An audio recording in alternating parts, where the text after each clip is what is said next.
there, Michelle Reyes here, and I am just so excited that you are interested in the Success Culture program. And this video gives you a high-level overview of the program, and it's really going to help you prepare for your strategy call with me as you explore whether this program is the right fit for you. And I'm actually hoping that in learning the Success Culture Program model in this video that you're already going to begin uncovering your cross-cultural gaps. And this is going to help you so much and give you a lot of light bulb moments. So there are 3 steps to proudly thriving in a cross-cultural environment so that you can stop feeling like you don't belong and really become the leader that you were meant to be. And I'm going to explain the triangle portion here in a second, but first, I'd love for you to grab a piece of paper and a pen so that you can take note of where you stand within each of these following steps. So again, there are 3 steps to proudly thriving in a cross-cultural context so that you can stop feeling like you don't belong and really become the leader that you were meant to be.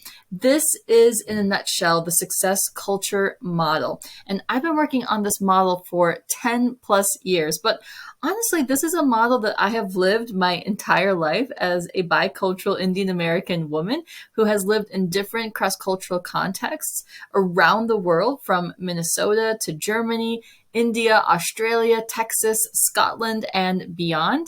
And these 3 steps to proudly thrive cross-culturally is what I teach international workers, business leaders, and ministry leaders how to do as a professor of cultural engagement at Wheaton College. And I've also written about this in my award-winning book, Becoming All Things: How Small Changes Lead to Lasting Connections Across Cultures. My life's passion and work is to empower leaders like yourself to stop feeling alone and frustrated because you don't know how to be yourself in a new cultural environment, whether that's domestically or abroad, and finally be able to confidently show up each day and enjoy life where you lead. Now, this is a really expansive model that has been tried, tested, and tweaked over the years, and it's been applied to leaders of all different cultural backgrounds, living and serving in countries literally around the world. I know that this model is going to work for you as well.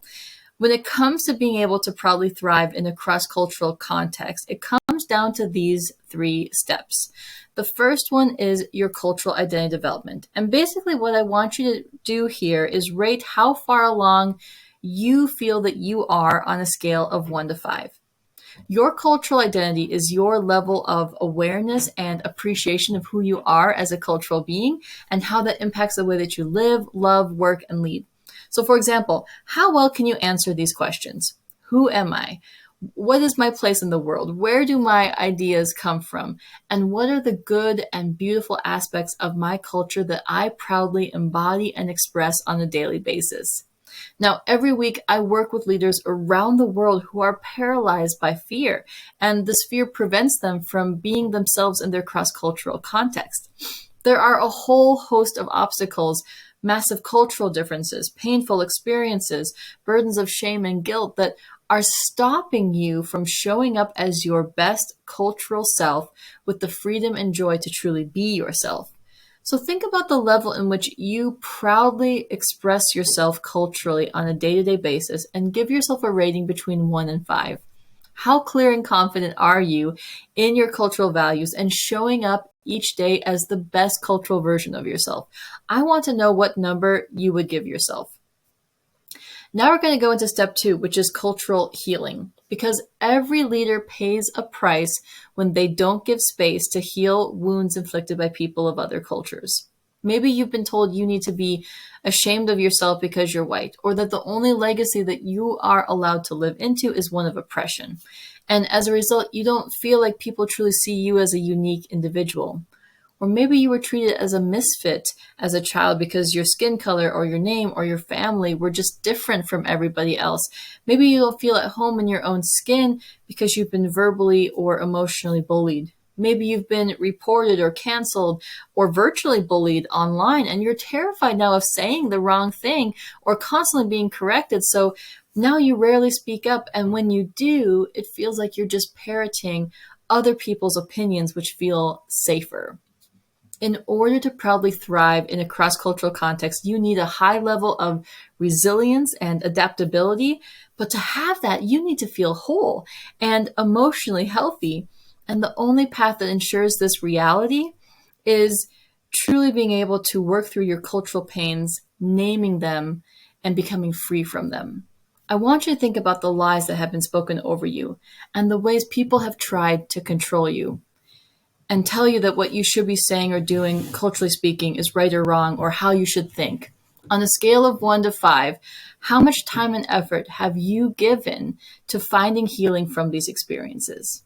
And as a follow up question, how are the painful cultural incidents that you've experienced preventing you from confidently leading in your context on a day to day basis? Now, finally, we turn to the third step, which is cultural intelligence strategies.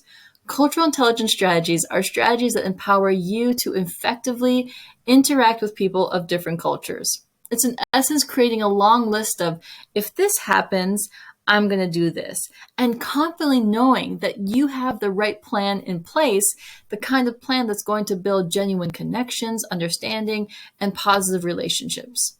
Now, developing cultural intelligence strategies is the way that you will better own and engage your culture and the cultures around you and start transforming the way that you live, love, and lead. It's how you're going to stop feeling lonely and awkward and constantly guessing what the right thing to do or say is in any given context. With cultural intelligence strategies, you don't have to guess anymore. You just know. And so your interactions are more seamless, and people begin to praise you for how to engage and lead cross-culturally. You become a model to others how to do this well. Again, on a scale of 1 to 5, how would you rate your range of cultural intelligence strategies? Do you even have any? Now, feel free to hit the pause button and write down a number for each of these 3 steps. Something else, though, I want to add that's incredibly important is that while every person who joins Success Culture program learns to harness these 3 steps, cultural identity development, cultural healing, and cultural intelligence strategies, I make these steps highly customized and personal to each person so that you are truly set up for success in your context. But going back to the numbers for a second, once you have your numbers written down, would you say that you are low, intermediate, or advanced when it comes to your ability to proudly thrive in a cross-cultural context? When we hop on a strategy call, I want you to tell me your numbers to these 3 steps and what your dream situation in your cross-cultural context looks like. And in the meantime, if you have any questions, feel free to email them to me at michelle@successculture.net. I look forward to talking with you.